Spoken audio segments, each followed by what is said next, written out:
Praise the Lord.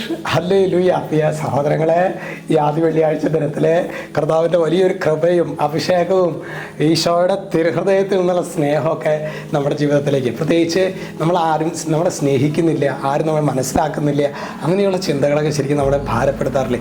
ഈശോയുടെ സ്നേഹത്തെ ഒഴുക്കാനായിട്ട് അനുവദിക്കുക. ഇന്ന് നമ്മൾ ധ്യാനിക്കുന്നത് നമ്മുടെ സഭയുടെ ദൃശ്യ തലവനായ ലയോ 14 പാപ്പയുടെ ഒരു കോട്ടാണ്. ഈ ദിവസങ്ങളിലൊക്കെ നല്ല നല്ല ചിന്തകൾ പാപ്പയിലൂടെ നമുക്ക് ലഭിക്കുന്നുണ്ട്. അതിൽ പിതാവ് പറയുന്നത് എങ്ങനെയാണ്? പരിശുദ്ധ പിതാവ്, ജീവിതം കർത്താവിന് സമർപ്പിക്കുക, നയിക്കാൻ കർത്താവിനെ അനുവദിക്കുക. അതായത് ജീവിതം കർത്താവിന് സമർപ്പിക്കണം, ചരട് നമ്മുടെ കയ്യിലായിരിക്കരുത്, നയിക്കാൻ കർത്താവിന് അനുവദിക്കുക എന്നൊരു പറയാണ്.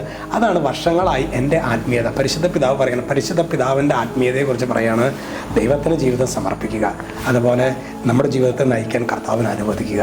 പ്രിയ സഹോദരങ്ങളെ, ഇതൊരു 10 മിനിറ്റ് സമയം നമ്മുടെ വ്യക്തി ജീവിതത്തിൽ ഇന്ന് ഈ ആദ്യ വെള്ളിയാഴ്ച ദിനത്തിൽ നമ്മൾ നന്നായിട്ട് ധ്യാനിക്കണം. ഇന്ന് അച്ഛൻ പറഞ്ഞതുപോലെ ഇന്ന് 12 മണിയിൽ ബഹുമാനപ്പെട്ട സേവക മഠായച്ചൻ്റെ കൂട്ടായ്മയിൽ ബലിയർപ്പിച്ച് നിങ്ങളുടെ ഓരോരുത്തരുടെ നിയോഗങ്ങൾക്കും വേണ്ടി അച്ഛൻ പ്രാർത്ഥിക്കുന്നതായിരിക്കും. നമ്മുടെ ജീവിതങ്ങളെ കർത്താവിനെ സമർപ്പിക്കാൻ, കർത്താവ് ആഗ്രഹിക്കുന്ന പോലെ നമ്മുടെ ജീവിതങ്ങൾ മുന്നോട്ട് പോകാൻ, അതിന് ആ ഒരു കൃപയാണ്, അത് സ്വീകരിക്കാൻ, കർത്താവിൽ നിന്ന് സ്വീകരിക്കുന്നത് ഒരു കൃപയാണ്. ആ കൃപയ്ക്ക് വേണ്ടി അച്ഛൻ പ്രത്യേകം പ്രാർത്ഥിക്കും. രക്ഷിതാവായ യേശു ക്രിസ്തുവിൻ്റെ നാമത്തിൽ ആശീർവദിക്കുന്നു, ഇപ്പോഴും എപ്പോഴും എന്നേക്കും. ആമേൻ.